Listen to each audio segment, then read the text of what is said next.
Hi everyone.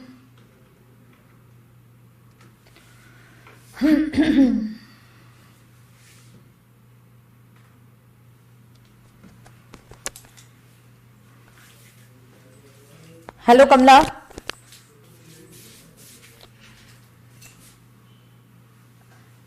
Hi Santosh. Hi everyone, good evening, नमस्कार, आदाब, सत श्री अकाल, सलाम वालेकुम।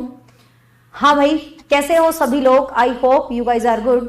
सो स्वागत है आप सबका आपके अपने बेहतरीन प्लेटफॉर्म पर, जिस पर आपने ट्रस्ट किया है और हिंदी का कोर्स ज्वाइन किया है ना। सो very first thank you all of you जिन्होंने, मुझे लग रहा है बिना डेमो पे ही मतलब कोर्स को ज्वाइन कर लिया। बहुत सारे ऐसे स्टूडेंट्स हैं। So very first thanks a lot for your trust. And just I want to say one thing कि आपका ट्रस्ट बिल्कुल भी नहीं टूटने वाला है। जिन्होंने भी हिंदी के बैच को ज्वाइन किया है, ये सोच के कि हिंदी बहुत मुश्किल आती है, हिंदी बहुत हाई लेवल की आती है, तो डेफिनेटली यकीन मानिए हिंदी को हम उसी तरीके से करेंगे जिस तरीके से आपके एग्जाम्स में हिंदी आती है, ठीक है। So don't worry. तो आपने हिंदी का बैच लिया है तो आप ये मानिए बच्चे, हिंदी सिर्फ आप ये एस्टेट के लिए नहीं पढ़ रहे हो। कोई भी एग्जाम है, चाहे XYZ आपका कोई भी एग्जाम आएगा ना, और वहां पर जो हिंदी आएगी, आप ये यकीन मानिए कि उस हिंदी का कोई भी क्वेश्चन आप बहुत इजीली कर पाओगे। एक क्वेश्चन की गारंटी नहीं लेती, एक दो क्वेश्चन, बाकी मतलब 15 है तो 14 क्वेश्चन आप कर पाओगे। इतने अच्छे तरीके से कोशिश करेंगे हम चीजों को पढ़ने की, चीजों को समझने की, ठीक है। सो स्टार्ट करते हैं भाई आज अपनी क्लास 1 से। बस एक छोटी सी बात कहना चाहूंगी कि थोड़ा सा ट्रस्ट रखना कि हाँ भाई थोड़ा टेंशन मत मचाना। सिलेबस आपका एग्जाम से पहले कंप्लीट हो जाएगा, मतलब पेपर होने से पहले आपका सिलेबस कंप्लीट हो जाएगा, उसमें कोई दिक्कत नहीं है। सिलेबस नहीं रहेगा कहीं से भी, पहली बात। दूसरी बात, आपको किसी भी प्रकार के कोई भी 2-3 बातें इंपॉर्टेंट जो सुन लीजिए, आज पहली क्लास है इसलिए। दूसरी बात, आपको किसी भी प्रकार से कोई हिंदी की पुस्तक खरीदने की जरूरत नहीं है। आपने यदि कोर्स ले लिया ना हिंदी का, तो यकीन मानिए कि बस आपको कुछ भी एक्स्ट्रा खरीदने की या पढ़ने की जरूरत नहीं है, क्योंकि वो मेरा काम है। मैं चाहे 4 बुक खरीदूं चाहे 5 बुक खरीदूं, मैं आपको चीजें कंप्लीट दूंगी, ठीक है। आपको चीजें क्या दूंगी भाई? कंप्लीट दूंगी। तो मीन्स आपको यहाँ पर कंफ्यूज होने की जरूरत नहीं है, आपको 100% चीजें मिलेंगी। हिंदी की कोई किताब मत खरीदना, जो मैं पढ़ाऊं just go with that. Complete PDF notes, मतलब अलग अलग चैप्टर के मैं नहीं डालूंगी, उसमें दिक्कत होती है, आपको प्रिंट लेना हो कुछ भी है तो कंप्लीट जो PDF नोट्स है कंप्लीट हिंदी के, वो PDF सेक्शन में आज रात को या कल सुबह मैं डाल दूंगी कंप्लीट, ताकि वन टाइम में आप उसका PDF निकलवाना चाहो तो निकलवा सकते हो, ठीक है भाई। क्लियर? तो अब शुरू करते हैं हम आज की क्लास। तो आज हम स्टार्ट करते हैं हिंदी भाषा से। तो सबसे पहले दिमाग में ये आना चाहिए आपके कि हिंदी है क्या। हिंदी है क्या? हिंदी एक भाषा है, सबको पता है भाई हिंदी ये क्या है, भाषा है। और भाषा शब्द संस्कृत के भाष धातु से निकला है। तो ये छोटी छोटी बातें सबको पता है। हिंदी एक भाषा है और हिंदी क्या है भाई? संस्कृत के भाष धातु से निकला है। क्या? हिंदी। हिंदी शब्द संस्कृत के भाष धातु से निकला है। अब बात कर लेते हैं, सबसे पहले आपको पता होना चाहिए हिंदी किस भाषा का शब्द है। हिंदी किस भाषा का शब्द है और क्लास डेली रहेंगी। Reason is that class daily क्यों रहेंगी? क्योंकि टाइम कम है एग्जाम में, तो Monday to Saturday, Sunday off रहेगा क्योंकि संडे यूट्यूब पर कुछ मैराथन्स ले लेंगे, एक संडे ही तो मिलता है, ठीक है। तो क्लास आपकी मंडे टू सैटरडे रहेगी भाई। टाइम है 9:30 से 10:30। इस टाइम को रखने का रीजन ये है कि इस टाइम आप सोते हो, कम से कम कुछ देर तो जग के पढ़ लोगे। फिर भी आपको सुटेबल नहीं लगेगा तो इस टाइम को मैं 8:30 से 9:30 भी कर सकती हूँ, बट स्टिल इसी यही पढ़ो तुम, 9:30 से 10:30, ठीक है। मंडे टू सैटरडे कोई नोटिफिकेशन नहीं आएगा, पहली दिन है इसलिए इतनी बातें बता रही हूँ, बाद में सिर्फ पढ़ना है। कोई नोटिफिकेशन नहीं आएगा, कुछ भी नहीं आएगा। 9:30 बजे अपना ऐप खोल के बैठ जाया करो और आपको क्लास शुरू हो जाएगी, ठीक है भाई। चलो, सिलेबस आपका 15 दिसंबर से पहले कंप्लीट करवा दूंगी, चाहे पेपर 18 को हो या ना हो, वो हमें नहीं पता, बट आपका सिलेबस हो जाएगा। अब देखिए, बात कर लेते हैं पॉइंट पे। अब किसी की कमेंट नहीं लूंगी मैं, सीधा पढ़ते हैं। हिंदी, तो सबसे पहले माइंड में क्वेश्चन यही आता है कि हिंदी किस भाषा का शब्द है। अब बहुत सारे बच्चों को लगता है यार हिंदी तो हिंदी का ही शब्द है, हिंदी तो हिंदी का ही होना चाहिए, लेकिन बच्चे ध्यान रखना, हिंदी शब्द फारसी भाषा का है। सबसे पहले यही चीज याद रखेंगे, जो हिंदी शब्द है वो हिंदी का नहीं है, जो मतलब हिंदी शब्द है वो फारसी भाषा का शब्द है। आपको पता, हिंदी जो शब्द है वो सिंधु शब्द से निकला है। ठीक है, जो हिंदी शब्द है वो किससे निकला है भाई? हिंदी शब्द सिंधु शब्द से निकला है। किससे निकला है? सिंधु शब्द से है। अशोक के टाइम की बात है, ईरानी लोग कहते हैं भारत में आए थे, ईरानी लोग, तभी तो फारसी भाषा है। तो ईरानी लोग भारत में आए थे और इन्होंने किसी पत्थर के ऊपर इंडस ऐसे सिंधु शब्द लिखा था, और ये कहते हैं किसी पत्थर के ऊपर जब इन्होंने सिंधु शब्द लिखा तो हमारे लोगों ने उसको हिंदू पढ़ा, क्योंकि हमारे लोग इस मतलब जो उनका ध्याय था हम लोगों के है के जैसा लगता था, मतलब कुछ ऐसा लॉजिक था, और हमारे लोगों ने उसको हिंदू पढ़ा। बट सीधा सीधा क्वेश्चन बनता है, हिंदी शब्द किस भाषा से है? फारसी भाषा से। और हिंदी शब्द किस शब्द से निकला है भाई? सिंधु शब्द से निकला है। किस शब्द से निकला है? सिंधु शब्द से। अब आपको पता, जब शुरू में बात करें तो हिंदी भाषा नहीं थी। सबसे पहले इतिहास के पन्ने पलटे तो वैदिक संस्कृति थी। वैदिक संस्कृति तो उस टाइम जो भाषा थी वो वेदों की भाषा थी। उस टाइम भाषा कौन सी थी? वेदों की भाषा थी। तो सबसे पहली जो भाषा थी वो थी वैदिक संस्कृत। ठीक है, सबसे पहले जो भाषा थी बच्चे वो कौन सी थी? वैदिक संस्कृत, क्योंकि वो वेदों की भाषा थी, मतलब संस्कृत लैंग्वेज थी। सबसे पुरानी जो भाषा थी वैदिक संस्कृत थी। वैदिक संस्कृत के बाद आती है लौकिक संस्कृत, क्योंकि वैदिक संस्कृत वेदों की भाषा थी, बहुत मुश्किल भाषा थी, आम लोगों को अच्छी नहीं लगी। तो उसके बाद कौन सी भाषा आ गई भाई? लौकिक संस्कृत। लौकिक संस्कृत के बाद जो भाषा आती है वो आती है पाली भाषा, जिसमें बौद्ध धर्म के ग्रंथ लिखे गए हैं। पाली भाषा के बाद आती है कौन सी? प्राकृत भाषा, जिसमें जैन धर्म के ग्रंथ लिखे गए हैं। प्राकृत के बाद आती है कौन सी? अपभ्रंश भाषा।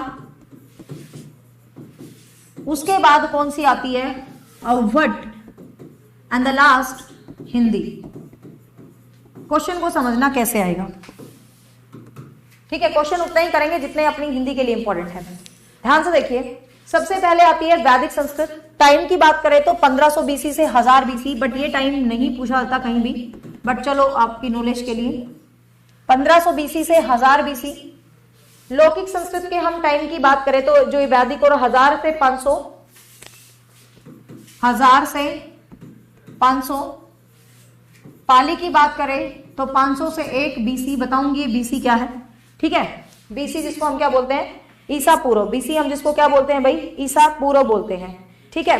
फिर हम बात करें जो ये अपोजिट सेंस में चलने लग जाती है, 1 से 1000, 1 से 500, 500 से 1000, और फिर 1000 से 1500 और टिल नाउ। ये टाइम पीरियड वैसे आपको याद करने की जरूरत नहीं है, ना ही ये आते हैं, बट सिंपल सी जनरल सी भाषा में एक जनरल सा एग्जांपल आपको देती हूँ कि मींस आपको सिंपल सी लॉजिक में ये याद रखना। वैसे बहुत डीप चले तो ये 1000 से 1300 थी, 1300 ये जरूरत नहीं है आपको, क्योंकि हम यहाँ पर जनरल हिंदी कर रहे हैं, पीजीटी हिंदी नहीं कर रहे, ठीक है? पीजीटी हिंदी का मतलब पीजीटी हिंदी कर रहे हैं, लेकिन 15 नंबर वाली कर रहे हैं, ठीक है? अब देखिए ध्यान से, बीसी क्या होता है? ईसा पूर्व। जब जीसस क्राइस्ट का बर्थ नहीं हुआ था तो उससे पहले का जो भी टाइम था उसको ईसा पूर्व में काउंट किया जाता था, और उसके बाद वाला टाइम इसी में काउंट किया जाता था। तो ये क्वेश्चन हमारे एग्जाम के लिए इंपॉर्टेंट नहीं है। आपको इतना सा याद रखना कि हिंदी का विकास क्रम क्या है। आपसे पूछेगा हिंदी का विकास क्रम क्या है, तो आपको ध्यान रखना भाई हिंदी का विकास क्रम क्या है। सबसे पहले वैदिक संस्कृत है, फिर लौकिक है, फिर पाली है, फिर प्राकृत है, फिर अपभ्रंश है, और फिर क्या है? अवध है। अब क्वेश्चन कैसे पूछेगा? हिंदी भाषा किस भाषा का विकसित रूप है? क्वेश्चन को समझना, हिंदी भाषा किस भाषा का विकसित रूप है? तो हिंदी भाषा किस भाषा का विकसित रूप है? तो किस भाषा का भाई? अपभ्रंश भाषा का। अवध बेसिकली ऑप्शन में नहीं आती है, अवध आपके ऑप्शंस में नहीं आती है, आपके ऑप्शंस में अपभ्रंश ही आएगी। लेकिन मान लो आपके ऑप्शन में अवध भाषा आ जाए, सपोज आपके ऑप्शन में अवध भाषा आ जाए, तो आप फर्स्ट प्रायोरिटी देंगे अवध को। क्वेश्चन आ जाए हिंदी किसका? Awadh is a kind of खड़ी बोली, और आपको पता है जो खड़ी बोली है उससे ही कहीं ना कहीं क्या निकली है भाई? हिंदी निकली है। तो आपको क्वेश्चन क्या ध्यान रखना है कि हिंदी किससे निकली है भाई? अवध भाषा से निकली है। लेकिन अवध कभी भी ऑप्शन में नहीं मिलता है, और ऑप्शन में आपको क्या मिलेगा? अपभ्रंश। तो क्वेश्चन आए हिंदी किसका विकसित रूप है, तो आपको ध्यान रखना है अपभ्रंश भाषा का विकसित रूप है। अपभ्रंश की भी बहुत सारी टाइप थी, तो क्वेश्चन में पूछे कौन सी वाली अपभ्रंश का रूप है भाई? तो सौर सैनी अपभ्रंश का। कौन सी वाली अपभ्रंश का रूप है? सौर सैनी अपभ्रंश का, ठीक है? कौन सी अपभ्रंश का रूप है? सौर सैनी अपभ्रंश का, ठीक है? ध्यान रखेंगे, क्योंकि अवध को यदि हम फिक्स माने ना तो 1000 से 1300 के आसपास जो है ये फिक्स हो जाती है अवध, और 1300 से आगे फिर ये हिंदी ऐसे चल पड़ती है। लेकिन क्वेश्चन आए हिंदी किससे निकली है? तो हिंदी संस्कृत से निकली है। हिंदी किससे निकली है? संस्कृत से निकली है। बट हिंदी किसका विकसित रूप है? अपभ्रंश भाषा का। अपभ्रंश की भी टाइप ऑप्शन में दे दे तो कौन सी भाषा का भाई? सोर सैनी भाषा का। ठीक है, तो ये तो बेसिक सीक्वेंस है। आपसे सीक्वेंस पूछे तो ध्यान रखना, वैदिक संस्कृत, लौकिक संस्कृत, फिर पाली जो बौद्ध धर्म की भाषा थी, प्राकृत जो जैन धर्म की भाषा थी, फिर अपभ्रंश। अवट इज अ काइंड ऑफ खड़ी बोली, और खड़ी बोली से बन जाती है अपनी मानक हिंदी। ठीक है, खड़ी बोली से बन जाती है भाई हिंदी। अब सबसे पहला क्वेश्चन आता है एग्जाम में कि हिंदी राजभाषा है या हिंदी राष्ट्रभाषा है? हिंदी राजभाषा है या हिंदी राष्ट्रभाषा है? सबसे पहले माइंड में क्वेश्चन आता है हिंदी राजभाषा है या हिंदी राष्ट्रभाषा है? फटाफट से बता दो भाई हिंदी क्या है, फटाफट लिखो। हिंदी राजभाषा है या हिंदी हमारी राष्ट्रभाषा है? लिखो फटाफट।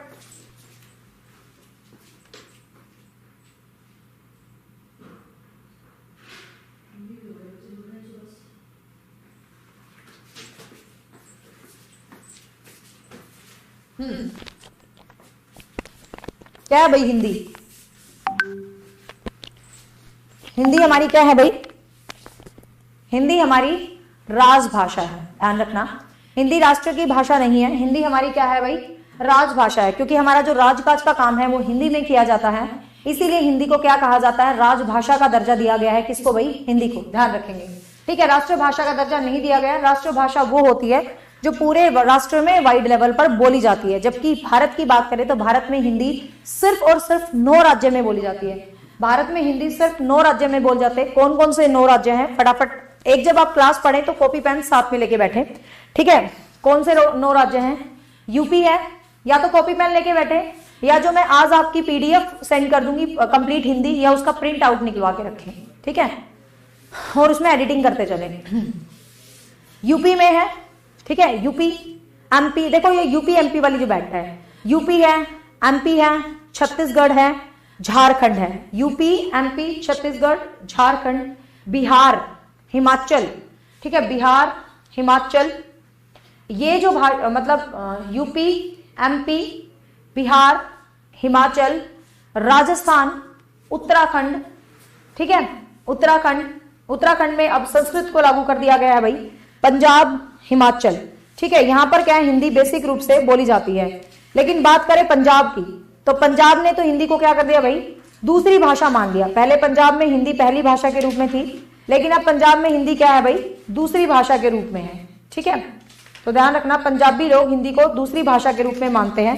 तो 9 राज्य में हम गिनेंगे UP, Bihar number 2, Uttarakhand number 3, Jharkhand number 4, Madhya Pradesh number 5, Chhattisgarh number 6, Haryana number 7, Rajasthan number 8 और हिमाचल प्रदेश नंबर 9, ठीक है। तो ये 9 हैं जो कि भारत के ऐसे राज्य हैं जो हिंदी को बोलने की प्रायोरिटी देते हैं, जिनमें हिंदी क्या है भाई? एक भाषा के रूप में है, प्रथम भाषा के। सिर्फ देखो 9 राज्यों में हिंदी बोली जाती है, ठीक है। अब इसके अलावा यदि हम बात करें पंजाब, गुजरात, महाराष्ट्र और अंडमान निकोबार, यहां पर हिंदी सेकंड लैंग्वेज है। ध्यान रखेंगे, यहां पर हिंदी सेकंड लैंग्वेज है। फर्स्ट लैंग्वेज इनकी है गुजराती, मराठी और पंजाबी वगैरह, लेकिन हिंदी को सेकंड लैंग्वेज इन सभी राज्यों में हिंदी को क्या कहा जाता है भाई? सेकंड लैंग्वेज जो है इन सभी राज्यों में हिंदी को क्या कहा जाता है? माना जाता है, ठीक है। हिंदी को सेकंड लैंग्वेज माना जाता है इन सभी के अंदर। अब बात करते हैं हिंदी राजभाषा कब बनी। हिंदी राजभाषा कब बनी तो सबको पता है, 14 सितंबर 1949, 14 सितंबर 1949 को हिंदी को राजभाषा का दर्जा दे रखा है, ठीक है। 14 सितंबर 1949 को हिंदी को राजभाषा का दर्जा दे रखा है। हाँ बिल्कुल, हरियाणा में हिंदी है, बिल्कुल पूजा, ठीक है। 14 सितंबर 1949 को हिंदी को क्या कहा गया भाई? राजभाषा का दर्जा दे दिया गया था। आर्टिकल 343, ध्यान रखना, आर्टिकल 343 क्या हिंदी भाषा से संबंधित है। ध्यान रखेंगे, आर्टिकल 343 क्या किससे संबंधित है भाई? हिंदी भाषा के से संबंधित है। आर्टिकल नोट्स के अंदर लिखे पड़े हैं नो स्टेट यूपी बिहार। देखो सबसे पहले याद कर लो, यूपी बिहार याद हो गया, फिर उत्तराखंड झारखंड, 4 हो गए, उत्तराखंड झारखंड, फिर एमपी, यूपी एमपी बिहार, एक ही फ्लो में याद हो जाएंगे, यूपी एमपी बिहार 3, फिर उत्तराखंड झारखंड 4 5, फिर हिमाचल प्रदेश, छत्तीसगढ़, हरियाणा और राजस्थान, ठीक है। तो 9 राज्य हो गए। 14 सितंबर 1949 को हिंदी को राजभाषा का दर्जा दिया गया। और किस आर्टिकल में हिंदी मिलती है भाई? 343 के। लेकिन कई बार आपको ऑप्शन में आर्टिकल ऐसे मिलते हैं 343 से 350, 343 से 349, ऐसे ऑप्शन आ जाए तो ध्यान रखना 343 से लेके 351 तक पूरा का पूरा क्या है भाई? हिंदी भाषा का जिक्र है। यदि आपको ऑप्शंस में मिल जाए तो 343 से लेके 351 तक हिंदी भाषा का जिक्र है। लेकिन एक ही आर्टिकल पूछा जाए तो 343 मिलेगा, एक ही आर्टिकल पूछे तो 343 मिलेगा, ठीक है। और कौन सी अनुसूची है भाई जो भाषाओं से संबंधित है? कौन सा शेड्यूल है संविधान का? 8वीं अनुसूची। कौन सी अनुसूची? 8वीं जो अनुसूची है, 8वीं जो अनुसूची है वो किससे संबंधित है भाई? भाषाओं से संबंधित है, ठीक है। तो जो 8वीं अनुसूची है बच्चे वो किससे संबंधित है? भाषाओं से संबंधित है अनुसूची। कौन सी? 8वीं, ठीक है। फिर कुछ भाषाओं के लिए सम्मेलन होने लगी थे कि भाई हिंदी भाषा को भी दर्जा दिया जाना चाहिए, हिंदी भाषा आगे होनी चाहिए, तो हिंदी के लिए सम्मेलन होने लगे थे। तो सबसे पहला जो हिंदी के लिए सम्मेलन हुआ था 1975 में, मतलब कुछ लोग इकट्ठे हुए हिंदी भाषा पर बात करने लगे, तो सबसे पहला सम्मेलन हुआ था 1975 में नागपुर में। तो ध्यान रखेंगे हिंदी का सबसे पहला सम्मेलन कब हुआ था भाई? 1975 में नागपुर के अंदर हिंदी का सबसे पहला सम्मेलन हुआ था, ठीक है, ध्यान रखेंगे। संविधान का कौन सा भाग था? 17। देखो कुछ पॉइंट है जो आपको याद रखना। देखो संविधान में या तो भाग होते हैं या अनुच्छेद होते हैं या अनुसूचियां होती हैं। संविधान के कौन से भाग में हिंदी का जिक्र है? भाग 17 में। कौन से आर्टिकल में जिक्र है अनुच्छेद में? 343 के में। कौन सी अनुसूची है जो भाषाओं से संबंधित है? 8वीं अनुसूची। संविधान में हिंदी को राजभाषा का दर्जा कब दिया गया? 14 सितंबर 1949। इसीलिए तो 14 सितंबर को हिंदी मनाते हैं। हिंदी कितने राज्यों में बोली जाती है? 9 राज्य में। किन में हिंदी द्वितीयक लैंग्वेज है? इन 4 राज्यों में हिंदी को द्वितीय भाषा का दर्जा दिया गया, ठीक है। ये था हिंदी का बेसिक। बहुत सारा पढ़ेंगे अभी तो, यूं तो बोलिया बोलिया ये वो, लेकिन आज पहली क्लास है, मैं तुम्हें बोर नहीं करूंगी बोलिया बोलिया पढ़ा के, ठीक है। आज कुछ इंटरेस्टिंग सा पढ़ेंगे क्योंकि ये जो हिंदी का जो ये बोली भाषा ये तुम्हें थोड़ा सा बोर करेगा, ठीक है। तो थोड़ा बोर नहीं करेंगे, आज पहली क्लास अच्छी से पढ़ेंगे। फिर इसका पूरा अलग से चैप्टर करवाऊंगी, मतलब जिसमें हिंदी की बोली, भाषा, विभाषा, खड़ी बोली, पश्चिमी हिंदी, पूर्वी हिंदी, मगही, मैथिली, कोरवी, सारी सब पूरा डिटेल से ये अलग से चैप्टर होगा, ठीक है। अब भाई ये हिंदी का कुछ बेसिक था, आपको जो नॉलेज होनी चाहिए भाई हिंदी ये है, हिंदी यहाँ से आई है, ठीक है। अब आपको पता है हिंदी में बहुत सारे चैप्टर है, कंटेंट लिस्ट है जो इंपॉर्टेंट चैप्टर है। जैसे मैं ओरली बोल देती हूँ, मतलब लिख लेना, क्या टाइम वेस्ट करना। जैसे आपको पता संज्ञा है, इंपॉर्टेंट है, सर्वनाम है। क्या क्या पढ़ेंगे हम? संज्ञा पढ़ेंगे, सर्वनाम पढ़ेंगे, विशेषण पढ़ेंगे, कारक पढ़ेंगे, वाच्य पढ़ेंगे, समास पढ़ेंगे, संधि पढ़ेंगे, रस पढ़ेंगे। ये पूरा इंडेक्स में तुम्हें मतलब पीडीएफ में कल डिस्प्ले कर दूंगी, ठीक है। तो सारे के सारे चैप्टर पढ़ेंगे बिल्कुल 1 बाय 1। तो आज हम सबसे पहला हिंदी का चैप्टर पढ़ लेते हैं जो है संज्ञा।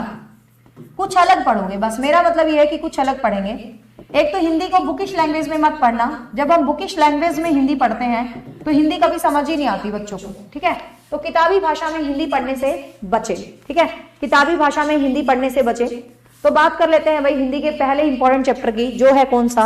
संज्ञा का चैप्टर, ठीक है। बहुत बार सुना होगा संज्ञा और बहुत बार पढ़ा भी होगा।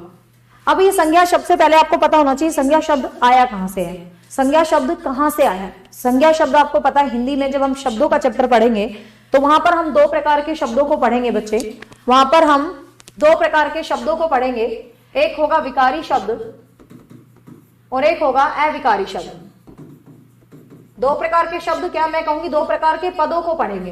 अब आपके माइंड में क्वेश्चन आएगा मैम ये शब्द और पद क्या है, ये शब्द और पद क्या है? तो समझ लेते हैं थोड़ा सा, शब्द और पद क्या है।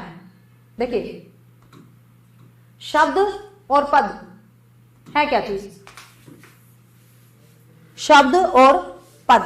अब देखिए शब्द और पद एक ही चीज होती है। तो फिर आप कहोगे मैडम ये अलग अलग क्यों लिखे हैं? क्यों लिखे हैं मैं बताती हूं आपको रीजन। शब्द जब खाली लिखा होता है, जैसे मैं कहूंगा मैंने लिख दिया स्कूल, मैंने लिख दिया मोहन, मैंने लिख दिया केला, मैंने लिख दिया खाता है। ध्यान से सुनिएगा जरा, जब मैंने इनको अकेला अकेला लिखा है, जब मैंने इनको अकेला अकेला लिखा है तो ये सभी शब्द कहलाएंगे। जैसे मैंने यहां लिखा मोहन, मैंने यहां लिखा केला, मैंने यहां लिखा खाता, अरे सब करवाऊंगी, टेंशन ना लो। दुनिया भर की बोली, भाषा, विभाषा, उपभाषा, हिंदी के सम्मेलन, हिंदी के परिवार, पूरा अलग चैप्टर है ये, टेंशन ना लो। लेकिन आज नहीं करवाऊंगी, हाँ ठीक है। मैं साइकोलॉजी की टीचर हूं, मुझे पता बच्चों को कैसे पढ़ाना है। है ना। देखिए, मोहन केला खाता है, जब हमें ये चीज अलग अलग लिखी पड़ी है, जब ये चीज अलग अलग लिखी पड़ी है तो ये शब्द है। अब मोहन एक शब्द है, केला एक शब्द है, खाता एक शब्द है एक शब्द है। ध्यान रखना बच्चे, ये सभी के सभी क्या है, शब्द है भाई, ये सभी क्या है, शब्द है भाई। लेकिन मैं लिखूं मोहन केला खाता है, मैंने लिखा मोहन केला खाता है। जब मैंने ऐसे लिख दिया कि मोहन केला खाता है, अब मेरी बात को ध्यान से सुनिएगा, मोहन केला खाता है। अब यहां पर अलग अलग ये पूरे वाक्य के अंदर प्रयोग हो गए, तो यहां पर मोहन शब्द नहीं है, यहां पर मोहन क्या है भाई, पद है। यहां पर मोहन शब्द नहीं है, यहां पर मोहन पद है। कहने का मतलब जब अकेला लिखा पड़ा होता है ना, वो तो शब्द कहलाता है, लेकिन जब वो वाक्य के अंदर आ जाता है तो वो पद कहलाता है। ध्यान से समझ लेना, अकेला लिखा पड़ा है तो शब्द होएगा, वाक्य के अंदर आ जाता है तो पद कहलाएगा।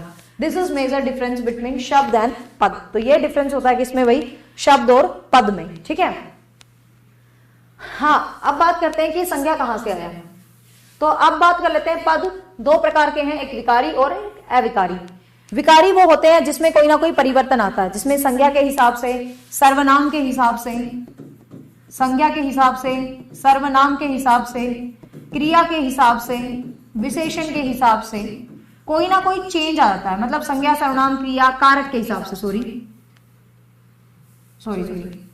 जिसमें लिंग के हिसाब से, वचन के हिसाब से, काल के हिसाब से, कारक के हिसाब से कोई ना कोई परिवर्तन आ जाते हैं। मतलब जिनमें कोई ना कोई परिवर्तन आ जाते हैं, तो परिवर्तन जिनमें आते हैं वो क्या कह रहे हैं भाई, परिवर्तन जिनमें आते हैं वो शब्द कहलाते, वो विकारी शब्द कहलाते हैं। मतलब कोई भी एक ऐसा शब्द है जिसमें परिवर्तन आता रहता है तो वो विकारी शब्द कहलाते हैं, लेकिन जिसमें परिवर्तन नहीं आता वो अविकारी शब्द कहलाते हैं। जैसे मैं बात करूं, मैं एक सेंटेंस लिखती हूं, वह धीरे चलता है, सीता धीरे चलती है, राम धीरे चलता है,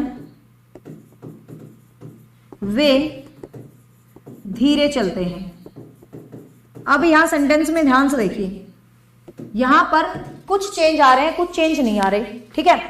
ये चेंज हो रहे हैं, ठीक है, ये भी चेंज हो रहे हैं, लेकिन ये वाला शब्द तो बिल्कुल भी चेंज नहीं हो रहा, ठीक है।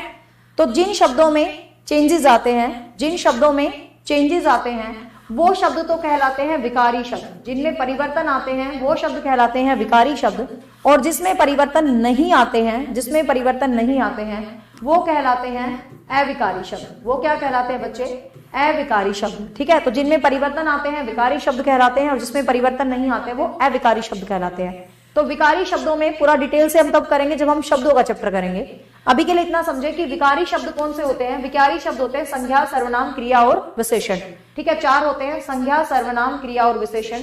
इसी प्रकार से अविकारी होते हैं क्रिया, विशेषण, संबंध बोधक, समुच्चय बोधक और विस्मयादि बोधक। अभी इनको लिखने की जरूरत नहीं है, पूरे डिटेल से होंगे ये चैप्टर। तो आज हम इसमें से पहले, इनमें परिवर्तन आता है किसी भी तरीके से, किसी भी तरीके से परिवर्तन आता है, चाहे संज्ञा के हिसाब से आए, चाहे सर्वनाम के हिसाब से आए, परिवर्तन आ जाते हैं। जैसे कारक जोड़ दिया, जैसे मैं में कारक जोड़ दिया, मैंने, तो परिवर्तन आ गया। मान ले कारक, मान ले शब्द है मैं में मैंने जोड़ दिया को क्या है, कारक, मैं क्या है, सर्वनाम, सर्वनाम में मैंने कारक जोड़ दिया, तो क्या लिखोगे आप इसको, मैं को लिखोगे, मैं को तो नहीं लिखोगे ना, मुझको लिखोगे। तो कहने का मतलब परिवर्तन आ गया किसके आधार पे भाई, कारक के आधार पे। तो शब्दों में परिवर्तन आ जाते हैं कारक के आधार पे, क्रिया के आधार पे, काल के आधार पे। तो इस तरीके से, तो जिनमें परिवर्तन आते हैं वो क्या होते हैं भाई, वो अविकारी, जिनमें परिवर्तन आते हैं विकारी, और जिनमें परिवर्तन नहीं आते अविकारी शब्द कहलाते हैं। तो हम सबसे पहले विकारी शब्द को कर रहे हैं, जो है संज्ञा। अब किताबी भाषा पे जाने की जरूरत नहीं है। किताबी भाषा क्या कहती है, किसी वस्तु, व्यक्ति, स्थान, जाति, भाव का नाम संज्ञा होती है, ठीक है। इतना कंफ्यूज होने की जरूरत नहीं। Now come to on my language freely. देखिए, और हाँ भाई क्लास कैसी लग रही है, थोड़ा एक्सप्रेशन देते रहा करो, क्योंकि ये तुम मेरे सामने तो बैठे नहीं हो, ठीक है, तुम मेरे सामने तो बैठे नहीं हो, तो थोड़े से तुम्हारे एक्सप्रेशन मेरे लिए मैटर करते रहेंगे, तो देते रहना। अब देखिए बात संज्ञा। अब संज्ञा की हम बात करें तो संज्ञा एक तो होती है सिंपल भाषा में पता, किसी वस्तु, व्यक्ति, जाति, स्थान, भाव का नाम क्या होती है भाई, संज्ञा होती है। अब यदि हम बात करें संज्ञा की, तो संज्ञा दो प्रकार से डिवाइडेड है। एक अर्थ के आधार पे, क्वेश्चन आएगा अर्थ के आधार पे संज्ञा कितने प्रकार की होती है। क्वेश्चन आए संज्ञा कितने प्रकार की होती है। क्वेश्चन आए मूल संज्ञा कितने प्रकार की होती है। तीनों चीजों का डिफरेंस समझना है।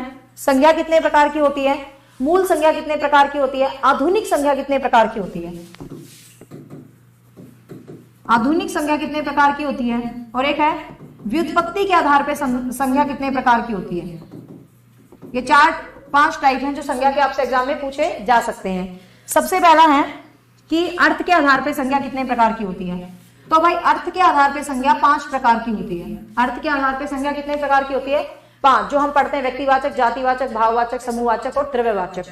तो अर्थ के आधार पर संज्ञा कितने प्रकार की होती है भाई, 5 प्रकार की। ठीक है, सीधा क्वेश्चन आए संज्ञा कितने प्रकार की होती है। सीधा क्वेश्चन आए संज्ञा कितने प्रकार की होती है, तो संज्ञा भी कितने प्रकार की होती है भाई, 5 प्रकार की। संज्ञा भी कितने प्रकार की होती है, 5 प्रकार की। ठीक है, स्पीड तो मैंने बहुत ही कम रखी है आज, आपको ज्यादा लग रही है। मूल रूप से संज्ञा कितने प्रकार की होती है, मूल बेसिक मूल रूप से, तो मूल रूप से संज्ञा 3 प्रकार की होती है, व्यक्तिवाचक, जातिवाचक और भाववाचक। इसको मूल रूप से संज्ञा का प्रकार कहते हैं। तो मूल रूप से संज्ञा 3 प्रकार की होती है। आधुनिक संज्ञा कितने प्रकार की होती है। आधुनिक, आधुनिक का मतलब होता है मॉडर्न, जिसके बाद कुछ और बना ही नहीं है। आधुनिक का मतलब क्या होता है, मॉडर्न, जिसके बाद कुछ और बना ही नहीं है।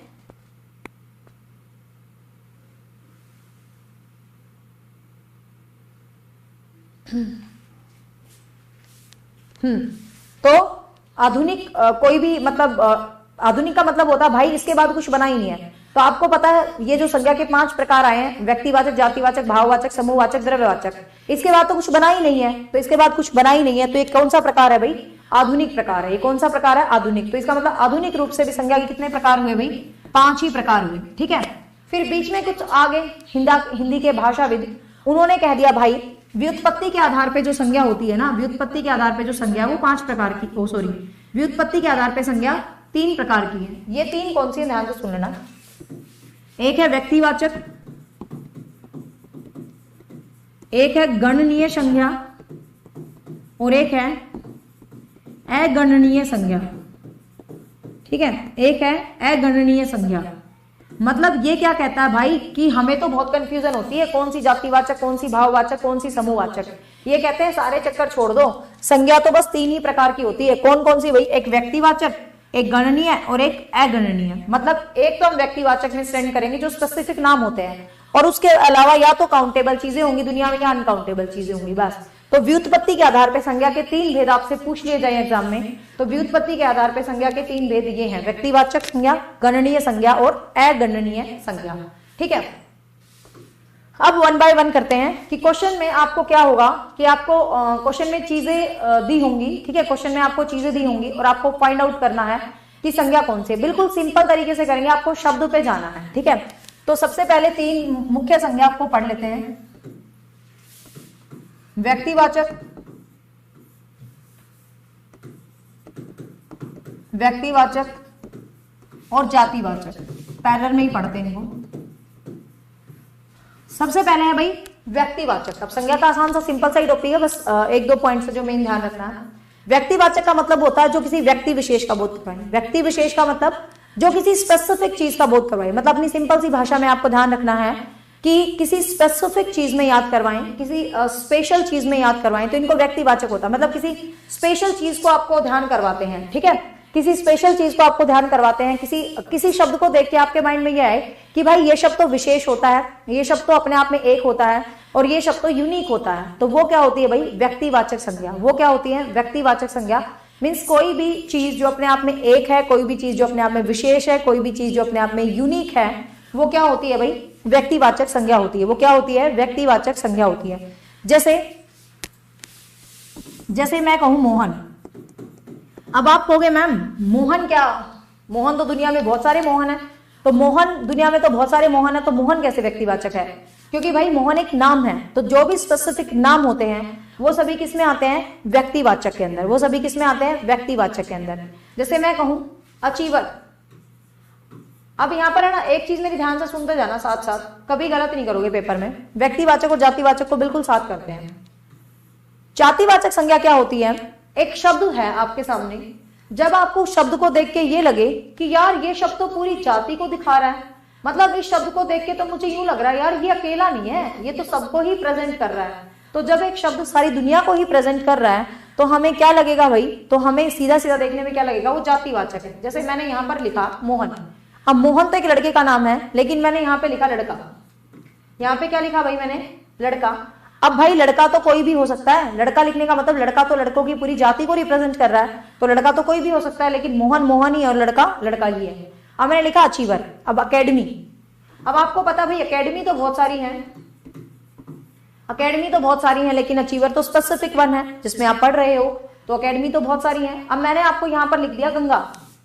अब गंगा तो एक ही नदी का नाम है जो सबसे पवित्र नदी है हमारी, लेकिन यहाँ पर लिख दिया मैंने शब्द नदी।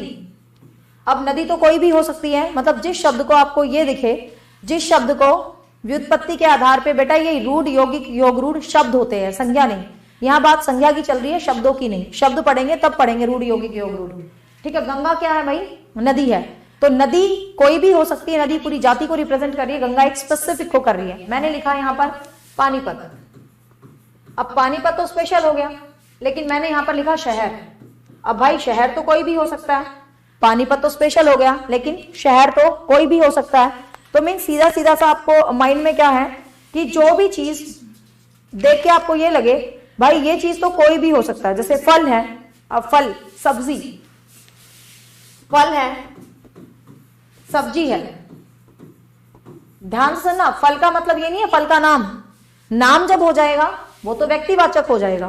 मैंने लिख दिया केला, केला फल है। आप ये कहोगे भी मैडम केला तो फल है। क्वेश्चन को समझना, फल शब्द क्या है? जो लिखा है उसके ऊपर बात चल रही है, इसके अंदर क्या है उससे हमें मतलब नहीं है, जो लिखा है उसके ऊपर बात चल रही है। फल क्या है भाई?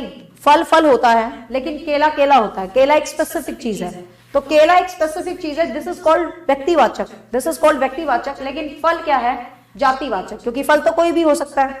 ठीक है, सब्जी, यदि स्पेशल सब्जी का नाम लिखूंगी तो वो व्यक्तिवाचक हो जाएगी, लेकिन मैंने यहाँ पर सब्जी लिखा है, तो सब्जी क्या है भाई? जातिवाचक। फटाफट से बता दीजिए, एस्टेट में पिछली बार क्वेश्चन आया था मिठाई,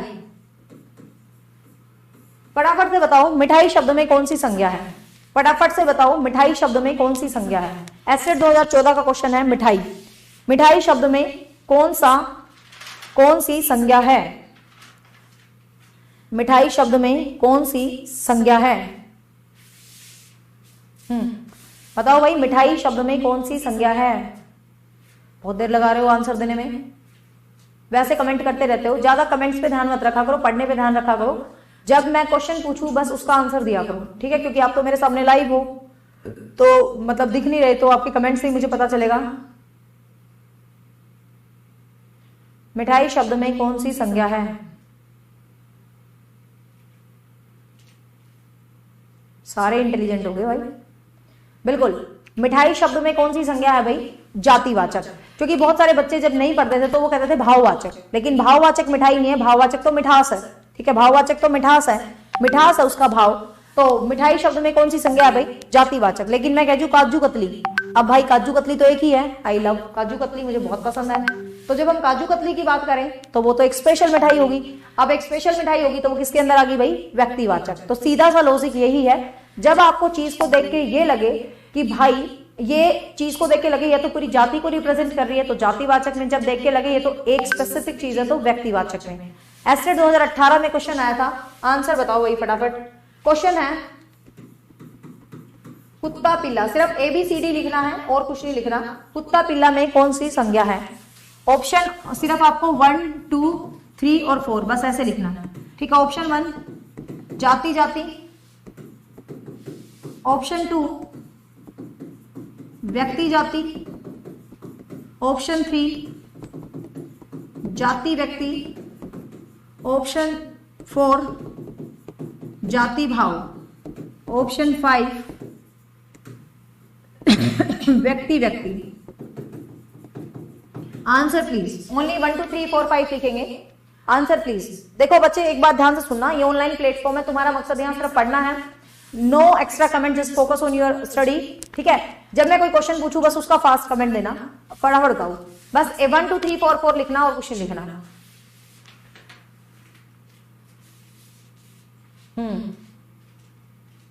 बिल्कुल सबके आंसर बिल्कुल बढ़िया आ रहे हैं, सबके आंसर बिल्कुल सही आ रहे हैं। दीपांशु मेहता 3 कैसे लग रहा है तुझे? ध्यान से समझना भाई, ये वही तो बात है आदमी और बच्चा, इसमें कोई फर्क है? कुत्ता पिल्ला आदमी है बच्चा एक ही तो बात है। तो जैसे आदमी और बच्चा होता है ऐसे ही कुत्ता और पिल्ला होता है, यही तो फर्क है। देखो कुत्ता, अरे कुत्ता कहते हैं कुत्ते की पूरी जाति को रिप्रेजेंट कर दिया भाई इसने, तो ये जातिवाचक संज्ञा है। पिल्ला, पिल्ला भी तो कुत्ते का बच्चा ही होता है, तो ये भी तो पिल्ले की पूरी जाति को रिप्रेजेंट कर रहा है। पहले जमाने वाली बात थोड़ी ना, शेरू जैसे पहले जमाने में नाम लिख देते ना, शेरू शेरू शेरू शेरू इधर आ। आजकल तो जमाना बदल गया, पता नहीं मोती मोती मैगी वैगी कैसे कैसे नाम रखने लगे कुत्तों के, ठीक है। लेकिन पहले जमाने में तो शेरू जोनी ही होते थे। लेकिन उसका स्पेशल मैं नाम लिख देती हूँ तो व्यक्तिवाचक के अंदर आ जाएगा, लेकिन जब मैं स्पेशल नाम नहीं लिखती हूँ तो ये पूरी जाति को रिप्रेजेंट कर रहा है, तो ऑप्शन रहेगा 1 जाति जाति। तो बेसिकली आपको पता होना चाहिए व्यक्तिवाचक में कौन कौन से आते हैं भाई। किसी स्थान का नाम, किसी दिशा का नाम, कोई डायरेक्शन, डायरेक्शन है उत्तर दिशा, पूर्व दिशा, पश्चिम दिशा। मैं कहूँ मेरा घर राजस्थान के उत्तर दिशा में है, मेरा घर राजस्थान के उत्तर दिशा में है, तो मतलब यहाँ पर राजस्थान भी उत्तर दिशा भी सभी के सभी क्या हो जाएंगे भाई, व्यक्तिवाचक हो जाएंगे। ठीक है, भारत के उत्तर में जम्मू कश्मीर है, मैं कहूँ भारत के ऊपर जम्मू कश्मीर है, तो भारत में भी, उत्तर में भी, जम्मू कश्मीर में भी, तीनों में क्या हो जाएगी भाई, व्यक्तिवाचक संज्ञा हो जाएगी। मतलब हर चीज में क्या हो जाएगी, व्यक्तिवाचक संज्ञा। ये सीधा सीधा सा लॉजिक है। लेकिन वाक्य के प्रयोग के आधार पे भाई ये संज्ञा बदल सकती है, वाक्य के प्रयोग के आधार पे ये संज्ञा बदल सकती है। मीन्स व्यक्तिवाचक से जातिवाचक भी हो सकती है, जातिवाचक से मतलब व्यक्तिवाचक भी हो सकती है, डिपेंड करता है कि प्रयोग कैसे हो रहा है। मैं एक सिंपल सा एग्जांपल लेती हूँ, मैं आपसे पूछूं गांधी शब्द में कौन सी संज्ञा भाई बताना। मैंने आपसे पूछा गांधी शब्द में कौन सी संज्ञा, फटाफट से बताओ गांधी शब्द में कौन सी संज्ञा, गांधी, गांधी शब्द में कौन सी संज्ञा है, फटाफट से आंसर दो। गांधी शब्द में कौन सी संज्ञा है, तुम्हारा पूर्व ज्ञान साथ साथ चेक होना चाहिए। गांधी शब्द में कौन सी संज्ञा है, गांधी शब्द में कौन सी संज्ञा है, आंसर प्लीज। गांधी शब्द में कौन सी संज्ञा है,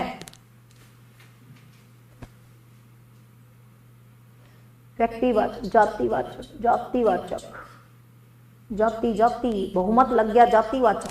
अब ध्यान से सुनना मेरी बात को, यही चीज है जो मैं आपको यहाँ सिखाना चाहती हूँ। ठीक है, अब ध्यान से सुनना, बहुत सारे बच्चों का आंसर है जातिवाचक। एक लड़की का सही आंसर है जिसने पहले नंबर पे दिया, कमला का भी ठीक है, और जो ऊपर दिया था उसने भी ठीक है। जिन्होंने व्यक्तिवाचक दिया उनका आंसर सही है। ध्यान से सुनिएगा जरा, मैंने सिर्फ आपको ये कहा है कि गांधी शब्द में कौन सी संज्ञा है। आपको ना इसके आगे कुछ नजर आ रहा है, ना इसके पीछे कुछ नजर आ रहा है। जब आपको ना इसके आगे कुछ नजर आ रहा है, ना इसको पीछे कुछ नजर आ रहा है, आपको सिर्फ एक ही तो चीज नजर आ रही है, गांधी। और सच सच बताना, जब आपने गांधी बोला तो आपके सामने क्या इमेज आई? जैसे ही हम गांधी शब्द को बोलते हैं हमारे सामने एक ही इमेज आती है, महात्मा गांधी जी की। ठीक है, हमारे सामने एक ही इमेज आती है, महात्मा गांधी की। और महात्मा गांधी भाई एक इंसान थे, और जो भी इंसान होता है, जो स्पेसिफिक पर्सन होता है, वो हमेशा व्यक्तिवाचक संज्ञा होती है। वो हमेशा, हाँ, इस क्लास को बिल्कुल बाद में देख सकते हो, क्लास खत्म होने के बाद सेव हो जाएगी, आप उसको जितनी मर्जी टाइम देखना, कोई दिक्कत नहीं है। ठीक है, देखिए गांधी शब्द के कहते ही हमारे माइंड में आ रहा सीधा सीधा महात्मा गांधी। अब माय डियर ध्यान से सुनना, मैंने यहाँ सिर्फ गांधी ही तो लिखा है, लेकिन मैं क्वेश्चन को थोड़ा सा बदल देती हूँ। ध्यान से देखिए, आप कह रहे हो डिमांड ऑन द सेंटेंस, मैंने तो लिखा ही नहीं सेंटेंस, तो हाउ कैन यू से जातिवाचक। लेकिन मैं इस सेंटेंस को कुछ ऐसे लिखती हूँ, हमारे देश की राजनीति पर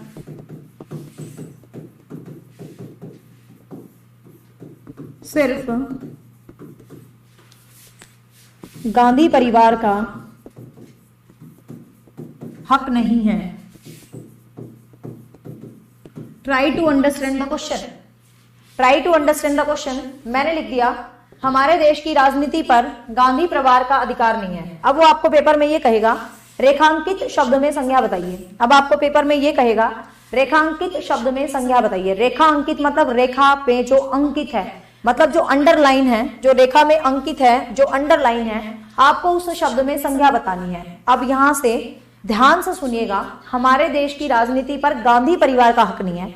इसका मतलब यहाँ एक गांधी की बात तो नहीं हो रही, यहाँ सब गांधियों की बात हो रही है जिसका गांधी सरनेम है। जो गांधी पूरा एक परिवार है, पूरी एक जाति है जो गांधी की, ठीक है। तो कहने का मतलब यहां पर जो गांधी शब्द है वो क्या है भाई, जातिवाचक, ठीक है, वो क्या है, जातिवाचक। कहने का मतलब जब एग्जामिनर आपको सेंटेंस देता है ना तो हमेशा उसका कोई मतलब होता है। हिंदी में यही चीज होती है, खाली वाक्य लिखा है तो अलग सेंस देगा। रिकॉर्डेड में मैंने गांधी को जातिवाचक बताया, लेकिन मैंने साथ में ये चीज समझाई है, वीडियो को रिटर्न करके सुन लेना, कि जब गांधी शब्द महात्मा गांधी को रिप्रेजेंट करे तो व्यक्तिवाचक होगा, और जब पूरी जाति को रिप्रेजेंट करे तो जातिवाचक होगा। शब्दों को समझना आपने, ठीक है ना, प्रयोग किस तरीके से कर रखा वो समझना है। तो यहां पर जो गांधी है ये व्यक्तिवाचक ना होकर क्या हो गया भाई, जातिवाचक। जैसे मैं आपसे ये कहूं, इस कक्षा में 2018 का क्वेश्चन है, मैं हमेशा एग्जांपल वही लेती हूँ जो प्रीवियस क्वेश्चन आए हैं। इस कक्षा में सचिन तेंदुलकर कौन है? मैंने आपसे पूछा रेखांकित शब्द में संज्ञा बताइए, ठीक है। तो रेखांकित शब्द में संज्ञा बतानी है। अब मैंने आपसे पूछा इस कक्षा में सचिन तेंदुलकर कौन है? अब सचिन तेंदुलकर है तो एक नाम, लेकिन वाक्य में जब क्लास में यूज हुआ है तो आप उस ढंग से उस चीज को करें। जब वाक्य में जब चीजें यूज हुई हैं तो, अरे माइक टूट गया, बच गया। हाँ, अब इसको ध्यान से देखो, इस कक्षा में सचिन तेंदुलकर कौन है? अरे थोड़ा सा दिमाग लगाओ। जब मैं मान ले क्लास है, मैं क्लास में ये पूछ रही हूँ बताइए रे कौन है तुम्हारे में सचिन तेंदुलकर, इसका मतलब मैं ये नहीं पूछ रही सचिन तेंदुलकर, वो तो मुझे पता होगा कोई सचिन तेंदुलकर क्लास में बैठा होगा, तो मैं कह रही बताइए रे कौन है थारे में सचिन तेंदुलकर। तो इसका मतलब टीचर क्या पूछ रहा है, कौन है भाई जो क्रिकेट खेलने वाला है। मतलब कहने का मतलब यहाँ पर सचिन तेंदुलकर ने पूरी क्रिकेट खेलने वाले की जाति को रिप्रेजेंट कर दिया। तो अब सचिन तेंदुलकर जातिवाचक संज्ञा हो गया, व्यक्तिवाचक नहीं आएगा अब सचिन तेंदुलकर, ये जातिवाचक संज्ञा है, क्योंकि पूरी क्लास में क्रिकेट खेलने वालों को रिप्रेजेंट कर रहा है। सेंटेंस में जिस हिसाब से प्रयोग होगा तो उसका अर्थ हमेशा बदलता है। जैसे चलो ये बोलते हैं, भारत में जयचंदों की कमी नहीं है। भारत में जयचंदों की कमी नहीं है। रेखांकित शब्द में संज्ञा बतानी है आपने कि इस रेखांकित शब्द में कौन सी संज्ञा है। अब ध्यान से देखिए, भारत में जयचंदों की कमी नहीं है, तो इसका मतलब भाई यहाँ पर जो जयचंदो शब्द है, भारत में जयचंदों की कमी नहीं है, तो इसका मतलब जो जयचंद शब्द है ये अब एक बंदा नहीं है। आपको पता है पूरी कहानी मैं यहाँ नहीं सुनाने बैठी हूँ, जयचंद संयोगिता और वो पृथ्वीराज चौहान वाला जो इशू है हरियाणा जी के, मैंने खूब अच्छे से पढ़ा रखा है। तो भारत में जयचंदों कमी नहीं है, जयचंद गद्दार माना जाता है भाई भारत के लिए, संयोगिता को भारत का दुर्भाग्य माना जाता है। तो भाई अब यहाँ पर देखिए, भारत में जयचंदों की कमी नहीं है, तो इसका मतलब क्या है, भारत में जयचंदों की कमी नहीं है, तो मतलब यहाँ पर उस हर बंदे की बात कर रहे हैं जो देश को धोखा देता है। तो जयचंद, तो यहाँ पर जयचंद क्या है, यहाँ पर जयचंद क्या है भाई, जातिवाचक संज्ञा, क्योंकि पूरी जाति को रिप्रेजेंट करता है। ठीक है,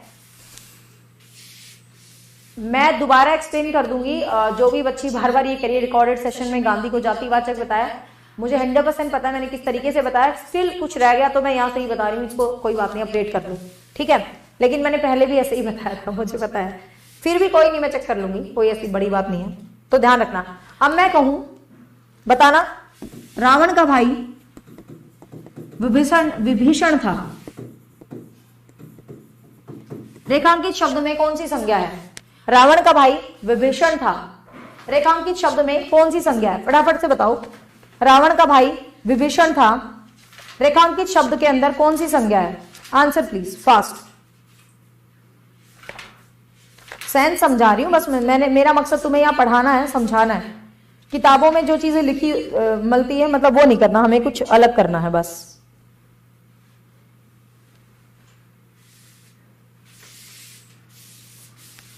सारे बच्चे कह रहे हैं जातिवाचक, यही तो दिमाग नहीं खुला तुम्हारा अब तक, अब तुम पिटोगे मेरे से। ध्यान से देखो, हाँ जो व्यक्तिवाचक बोल रहे हैं उनका आंसर सही है। ध्यान से देखो मैंने क्या बोला, अरे तो क्वेश्चन को समझो। मैंने कहा रावण का भाई विभीषण था, तो इसका मतलब मैं तो उस बंदे की बात कर रही हूँ, रावण का भाई जो विभीषण था मैं उसी की बात कर रही हूँ, तो ये व्यक्तिवाचक है, तो ये व्यक्तिवाचक है। लेकिन मैं कहूं आजकल हर घर में, आजकल हर घर में विभीषण मिल जाता है, आजकल हर घर में विभीषण मिल जाता है? Answer please. आजकल हर घर में विभीषण मिल जाता है। आंसर बताना अब इसका। चीजों को समझने का प्रयास मैं करवा रही हूं, उसको समझो तुम। रावण का भाई विभीषण है, तो यहां पे तो मैं उस विभीषण की बात कर रही हूं, उस बंदे की तो बात कर रही हूं, तो व्यक्तिवाचक है। बट मैं कह रही हूं आजकल हर घर में विभीषण मिल जाता है, आजकल हर एक घर में विभीषण मिलता है। तो इसका मतलब यहां पर जो भैया विभीषण है, आजकल जो हर घर में विभीषण मिलता है, यहां पर जो विभीषण है ये जातिवाचक है, क्योंकि ये हर उस बंदे को रिप्रेजेंट कर रहा है जो भाई को धोखा देता है। तो यहां पर क्या है? जातिवाचक। कहने का मतलब सेंटेंस को वाक्य में जिस हिसाब से प्रयोग करेंगे तो उस हिसाब से ही उसका अर्थ जो है बदल जाता है। यदि वो जाति में वाक्य में प्रयोग किया जाता है तो वाक्य के हिसाब से उसका क्या हो जाता है भाई? अर्थ बदल जाता है। ठीक है, वाक्य के हिसाब से उसका क्या बदल जाता है भाई? अर्थ बदल जाता है। तो कहने का मतलब व्यक्तिवाचक जातिवाचक हो सकता है, जातिवाचक व्यक्तिवाचक हो सकता है, according to the sense of sentence. तो सेंटेंस में जब क्वेश्चन दिया होता तो हमेशा उसका अलग मतलब होगा। जब वो शब्द खाली लिखा हो ना, अकेला लिखा हो, तो उसका मतलब निकालने की कोशिश मत करना। पेपर वाले ने जब तुम्हें अकेला शब्द दिया है, अकेला शब्द लिखा है, तो तुम्हें अकेले शब्द के ऊपर काम करना है, अकेले शब्द पे तुम्हें काम करना है। सेंटेंस लिखा है तो तुम्हें सेंटेंस की सेंस के अकॉर्डिंग काम करना है। तो आई होप जातिवाचक एंड व्यक्तिवाचक is quite clear to you, quite clear to you. अब हम चलते हैं तीसरी संज्ञा पे, जो है अपनी भाववाचक संज्ञा, जो है अपनी भाववाचक संज्ञा। भाववाचक संज्ञा मतलब जो किसी भी भाव को रिप्रेजेंट करती है। तो किसी भी भाव को रिप्रेजेंट करती है वो कौन सी होती है भाई? भाववाचक संज्ञा होती है। जो किसी भी भाव को रिप्रेजेंट करे तो वो कौन सी होती है भाई? भाववाचक संज्ञा होती है। जैसे कोई भी भाव है, भाव को हम देख नहीं सकते, वी कैन फील ओनली। हम कभी भी भाव को देख नहीं सकते, भाव को हम क्या करते हैं भाई? फील करते हैं, सिर्फ हम फील करते हैं, भाव को हम देख नहीं सकते। तो जो भाव को जस्ट फील करते हैं, जैसे यौवन है, झूठ है, कोई भी लगा लो, झूठ है, सच है, यौवन है। पेपर में पूछा गया था लास्ट टाइम हरियाली, हरियाली शब्द में कौन सी संज्ञा है? हरियाली शब्द के अंदर कौन सी संज्ञा है? तो हरियाली शब्द में कौन सी संज्ञा है भाई? भाववाचक। अब कहोगे मैडम हरियाली तो हमें दिखती है, हरी हरी, अरे वो हरी हरी होती है, लेकिन जो हरियाली है, हरियाली को कहां देखते हो? अब बात है प्रेम। अब प्रेम, कुछ बच्चे कहेंगे प्रेम तो व्यक्तिवाचक भी हो सकता है, क्योंकि भाई बहुत सारी फिल्मों में सलमान खान का नाम प्रेम होता है। प्रेम तो व्यक्तिवाचक भी तो हो सकता है, हो नहीं सकता प्रेम व्यक्तिवाचक। लेकिन आपको पता प्रेम एक भाव के रूप में ज्यादा फेमस है, लेकिन क्या हम प्रेम को देख सकते हैं? क्या हम बता सकते हैं तुम किसको कितना प्रेम करते हो? मतलब यू कांट मेजर योर प्रेम, है ना? तो वी कैन फील ओनली। तो ये जो चीज होती है किसके अंदर आती है भाई?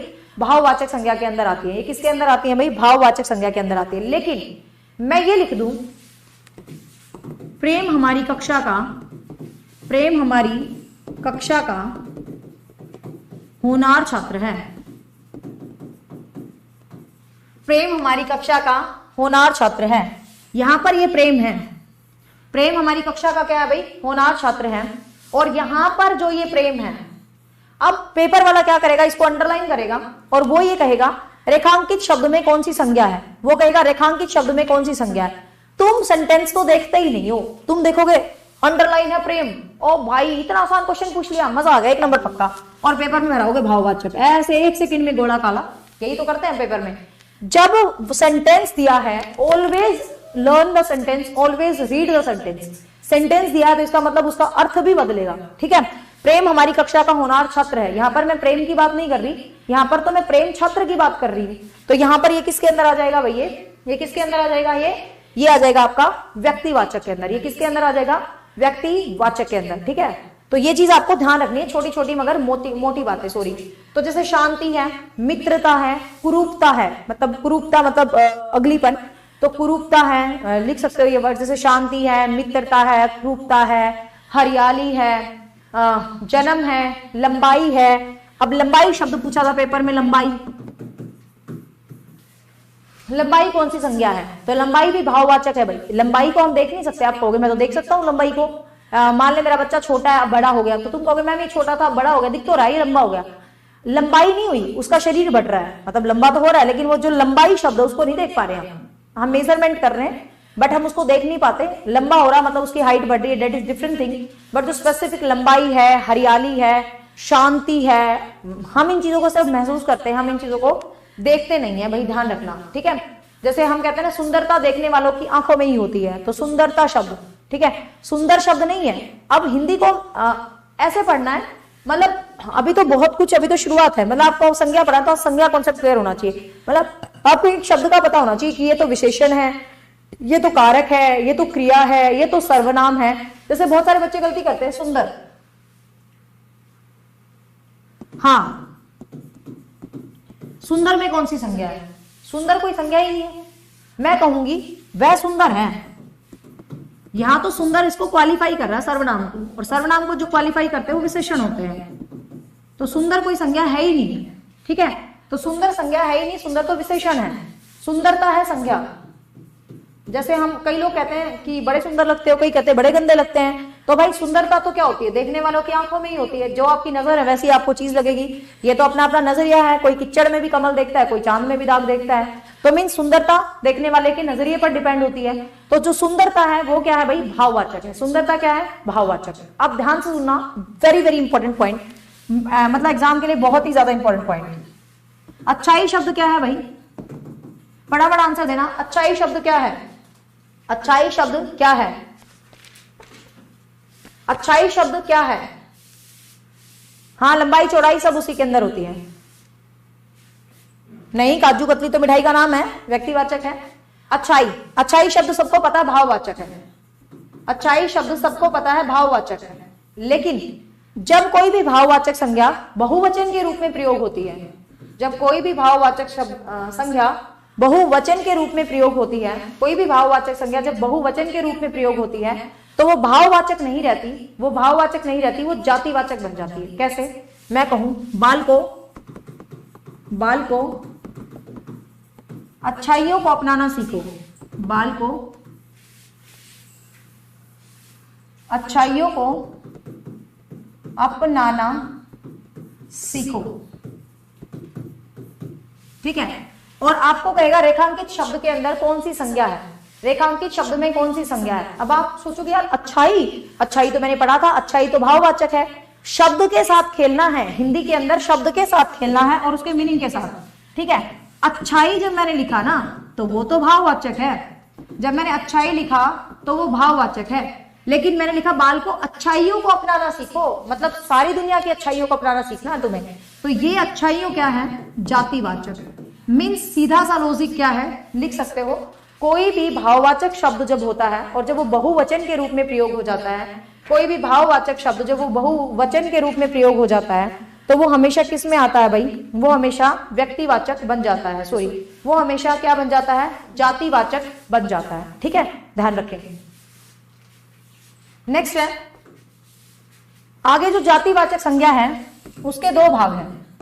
जो जातिवाचक संज्ञा है बेटा, उसके दो भाग हैं, एक समूहवाचक और एक द्रव्यवाचक।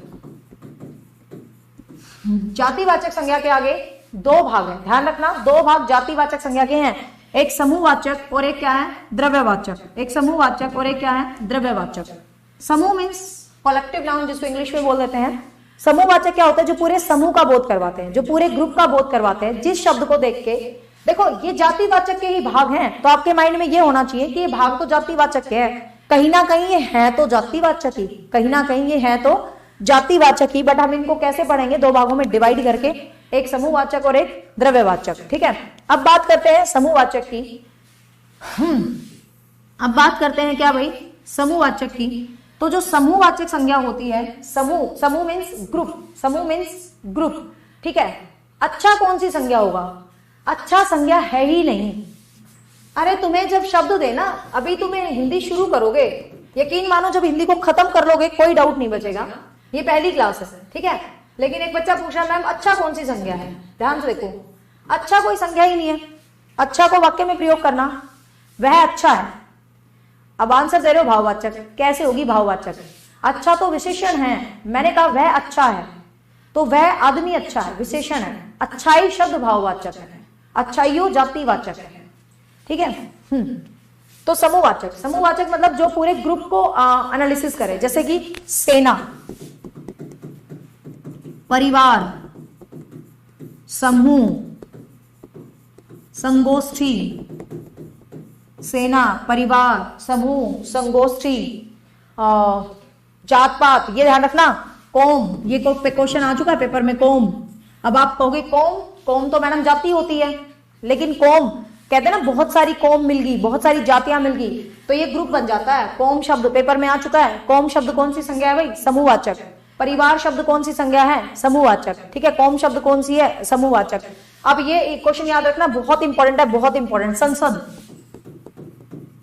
संसद भी समूहवाचक है, संसद भी समूहवाचक है। अब आपको कहोगे मैम संसद तो नाम है, संसद तो एक विशेष हमारी चीज है, संसद तो सारे देशों में पाई जाती है, लेकिन भाई संसद हमेशा समूह होता है, राष्ट्रपति, लोकसभा एंड राज्यसभा का। ठीक है, तो संसद हमेशा समूह होता है, मेंबर ऑफ पार्लियामेंट्स का।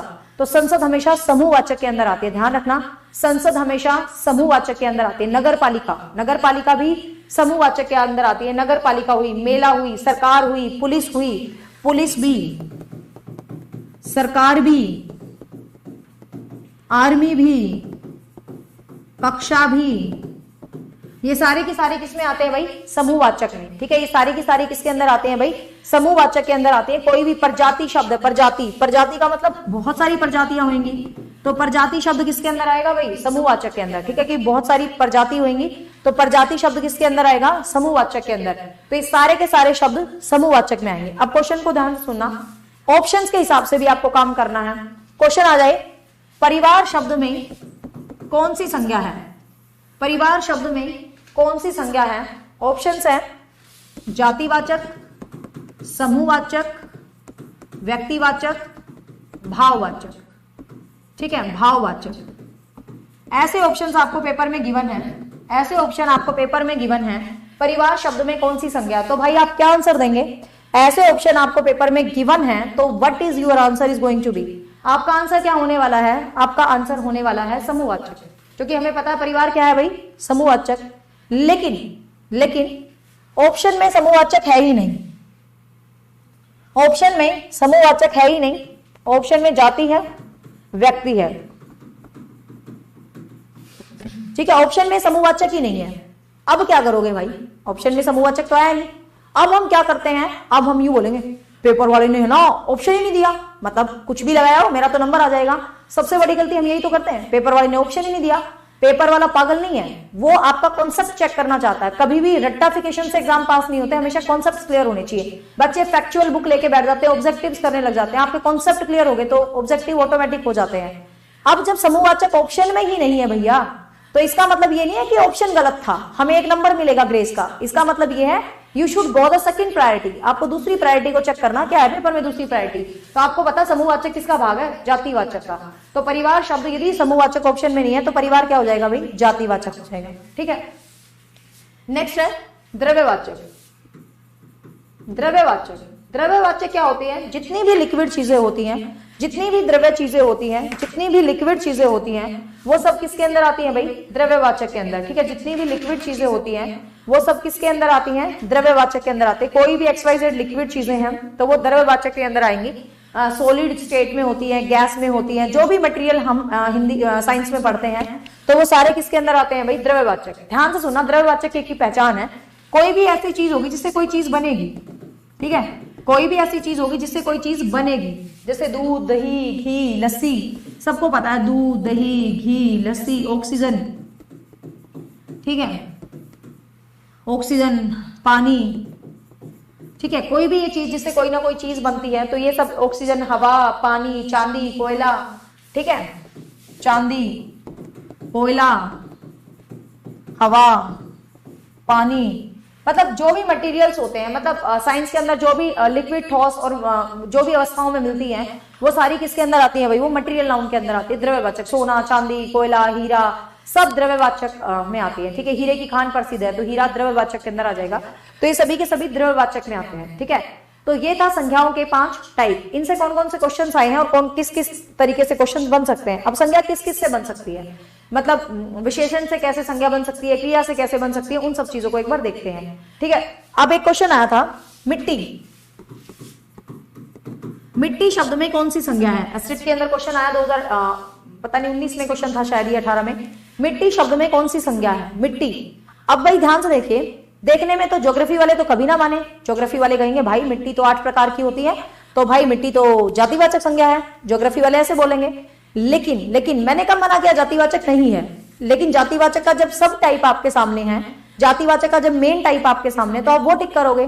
तो मिट्टी क्या है भाई, मिट्टी एक मटेरियल है, मिट्टी से चीजें बनती है। मैंने कहा जिससे भी कोई चीजें बनती है वो हमेशा किस में जाएगा भाई, वो हमेशा द्रव्यवाचक में जाएगा। जिससे भी कोई चीजें बनती है वो हमेशा किस में जाएगा भाई, द्रव्यवाचक के अंदर। ठीक है, तेल भी द्रव्यवाचक है। ठीक है, तेल भी क्या है भाई, द्रव्यवाचक है। तो जिससे कोई चीजें बनती है तो वो हमेशा क्या हो जाता है, द्रव्यवाचक हो जाता है।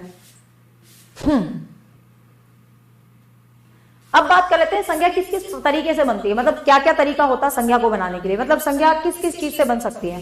संज्ञा जातिवाचक से बन सकती है, मतलब जो भाववाचक संज्ञा है, मेन क्या होता है, जो भाववाचक संज्ञा होती है वो कुछ शब्द होते हैं, हिंदी में कुछ चीजें होती है जिससे भाववाचक संज्ञा बनती है।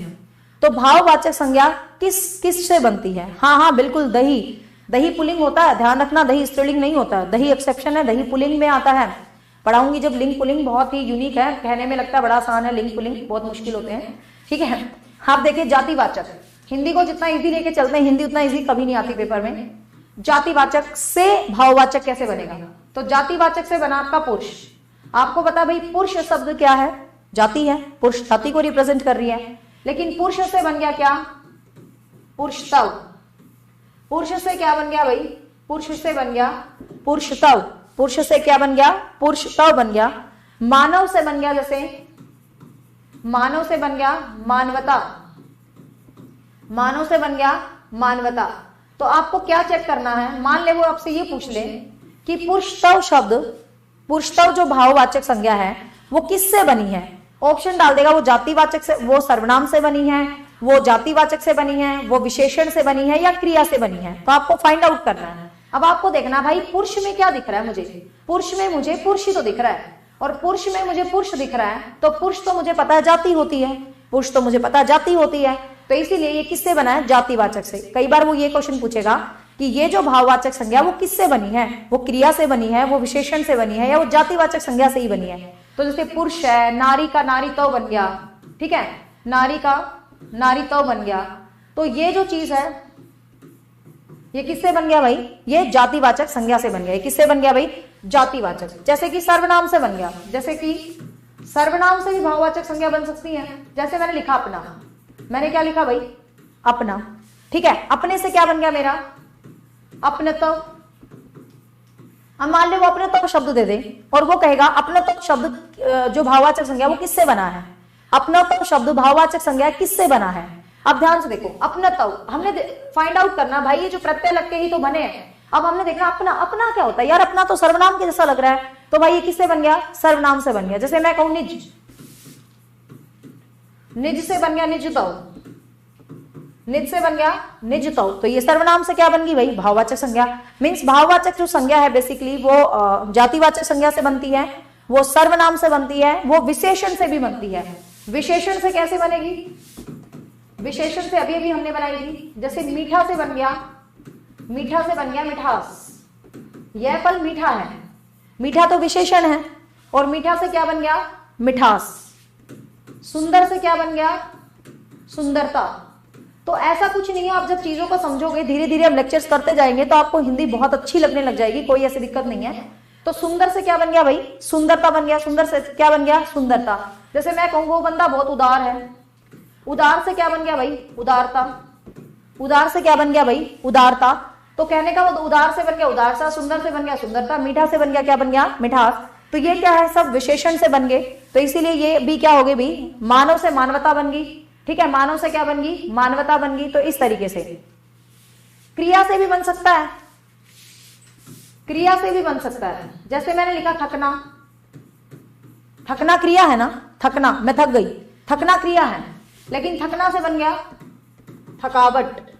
थकावट तो एक भाव है, थकना से क्या बन गया भाई, थकावट। थकावट तो एक भाव है। जैसे हंसना,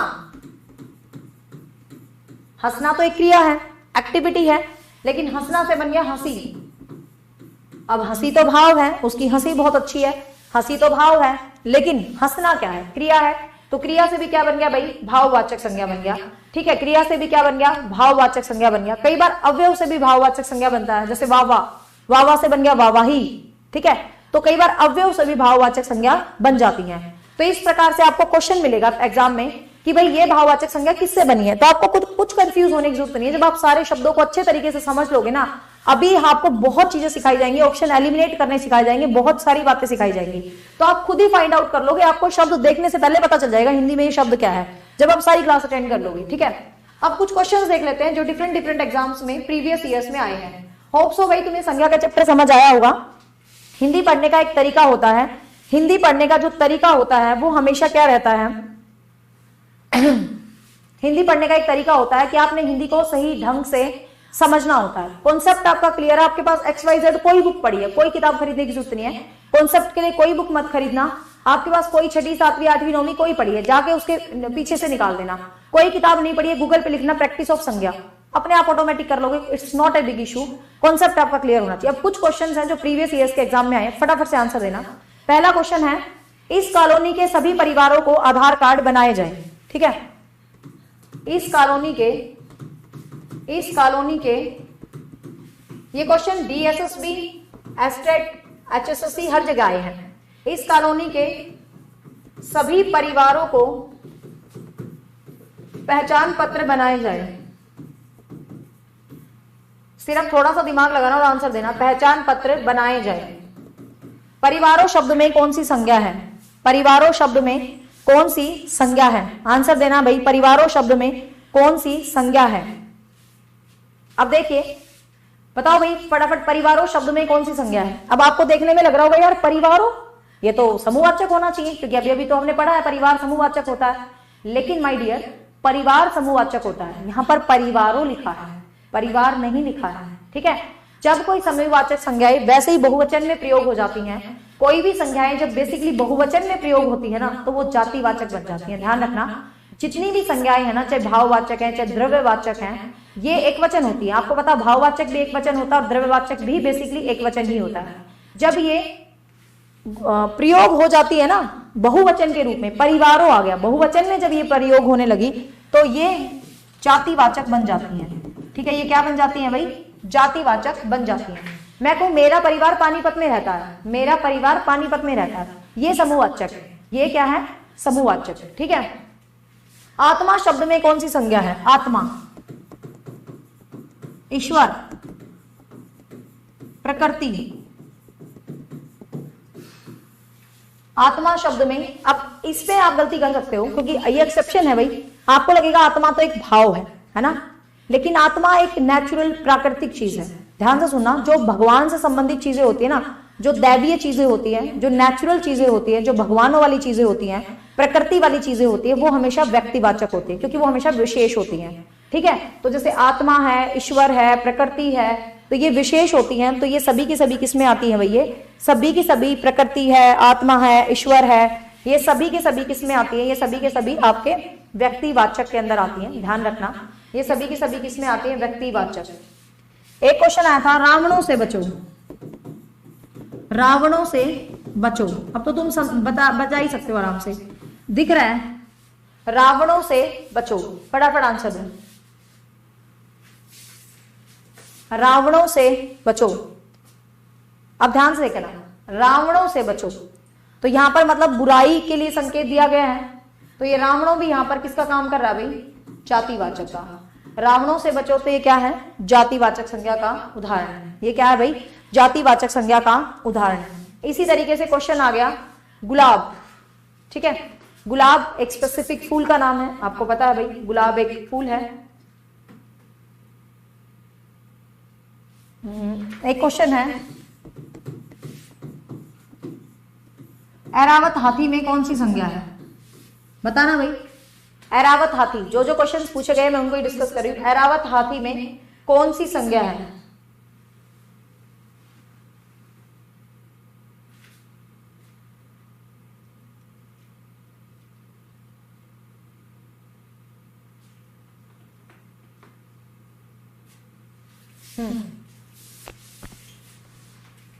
ऐरावत हाथी, सब कह रहे हैं जातिवाचक, मुझे यही तो देखना था। अरे भैया रेखा ठीक कह रही है, ईरा भी ठीक कह रही है।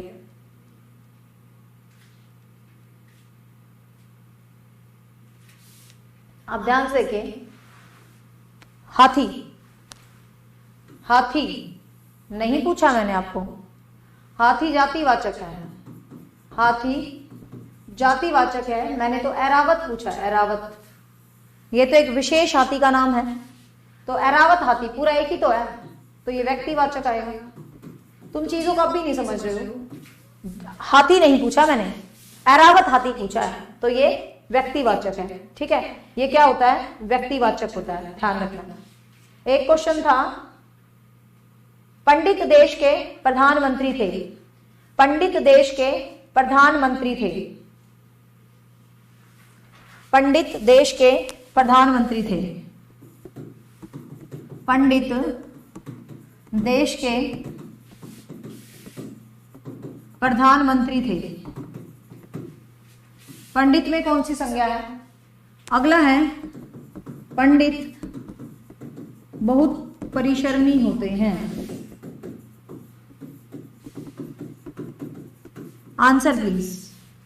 सेम शब्द है, लास्ट क्वेश्चन है, इसका सही आंसर दे दिया तो सही है। Answer please.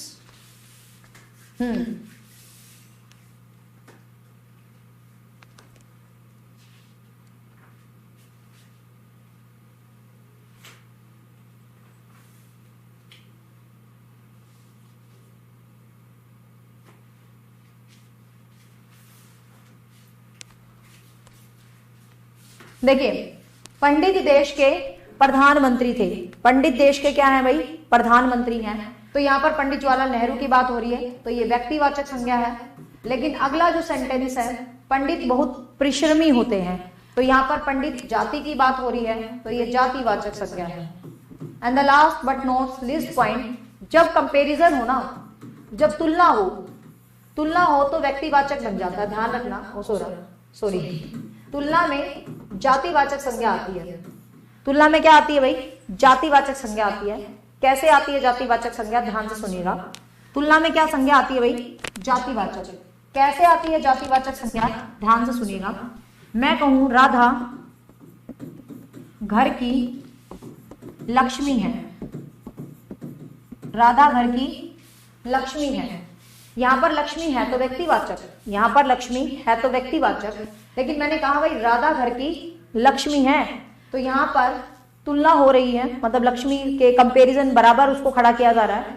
तो जब, वैसे तो लक्ष्मी माता आपको पता है व्यक्तिवाचक है, लेकिन जब सेंटेंस में आपको कहीं कंपैरिजन नजर आए ना, तो जिस बंदे की जिस चीज से कंपैरिजन की जाती है, तो वो हमेशा किस में आता है भाई? जातिवाचक के अंदर आता है। तुलना के अंदर कौन सी संज्ञा होती है भाई? जातिवाचक। ठीक है guys, so it's all about संज्ञा and hope so it's the first class and you understand the chapter of संज्ञा। संज्ञा आप लोगों को समझ आई होगी। इस वीडियो को ओपन करेंगे सबके लिए संज्ञा की, because it's a first video, और अभी ऐसी ऐसी दुनिया भर की वीडियोस आप लोगों को पढ़नी है, समझनी है। तो होप सो आपको क्लास समझ आई होगी। समझ आई है ना भाई क्लास? फटाफट से बता दो, क्लास समझ आई है?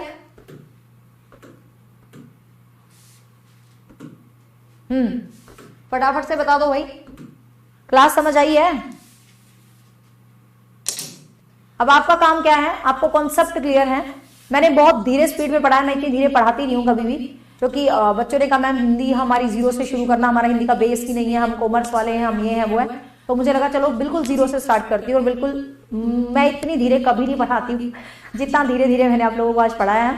ठीक है भाई, सो बाय, टाटा, मिलते हैं कल 9:30 पे एज इट इज अपनी क्लास में, सेकंड क्लास के साथ जो होगी सर्वनाम से रिलेटेड। ठीक है, अब आपका काम है इसकी संज्ञा की प्रैक्टिस कर लेना। पीडीएफ मैं डाल दूंगी ऐप के ऊपर, आपके फोल्डर में